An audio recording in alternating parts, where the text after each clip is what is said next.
Imaginez la scène 2 secondes. Il est 3 heures du matin, on est au beau milieu de la nuit dans la cuisine bien crasseuse d'un fast-food. Ouais, l'ambiance bien glauque. C'est ça. Et là, un gars de 136 kilos, complètement épuisé, passe sa nuit à pulvériser du poison sur des nids de cafards. Et des rats aussi. Le boulot de rêve, quoi. Ah, tu m'étonnes. Et quand il rentre chez lui à l'aube, son petit déjeuner, c'est invariablement un milkshake géant au chocolat et une boîte entière de beignets. D'accord. Donc, de l'extérieur, son avenir semble totalement inexistant. Et pourtant, quelques mois plus tard à peine, ce même gars devient l'une des recrues les plus redoutées et les plus respectées des Navy SEALs. L'élite absolue des forces spéciales américaines, pour le coup. Exactement. Et je suis fasciné par ça. La question qui s'impose tout de suite, quand on lit ça, c'est comment un être humain accomplit un tel saut quantique? Genre, comment on passe du désespoir le plus total à une maîtrise de soi qui défie carrément la médecine? C'est toute la promesse du matériel qu'on explore aujourd'hui dans cette nouvelle plongée. Je suis vraiment ravie qu'on aborde ça. On décortique les mémoires de David Goggins extraites de son livre « Plus rien ne pourra me blesser ». Un titre qui annonce la couleur, hein? Complètement. Mais il faut poser une fondation essentielle directe. C'est pas juste un récit de survie classique où le héros finit par trouver la lumière à la fin. Non, c'est beaucoup plus sombre et méthodique que ça. Voilà.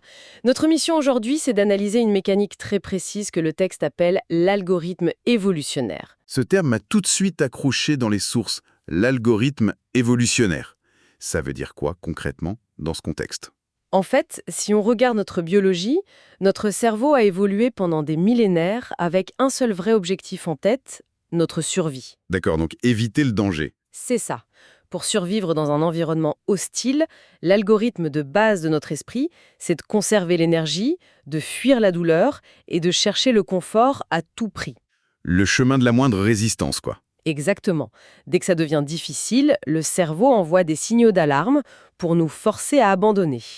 Mais le parcours de Goggins, c'est la découverte d'une méthode pour pirater cet algorithme. Il l'a paqué. Ouais. Il a compris comment prendre la douleur extrême, les traumatismes, et s'en servir non pas comme d'une excuse, mais comme d'un carburant pour reprogrammer son système nerveux. Et pour comprendre l'ampleur de ce piratage, il faut vraiment remonter à la source du traumatisme. Le contraste au début de sa vie, il est saisissant. On est en 1981 à Williamsville. Une banlieue très chic de l'État de New York. Ouais.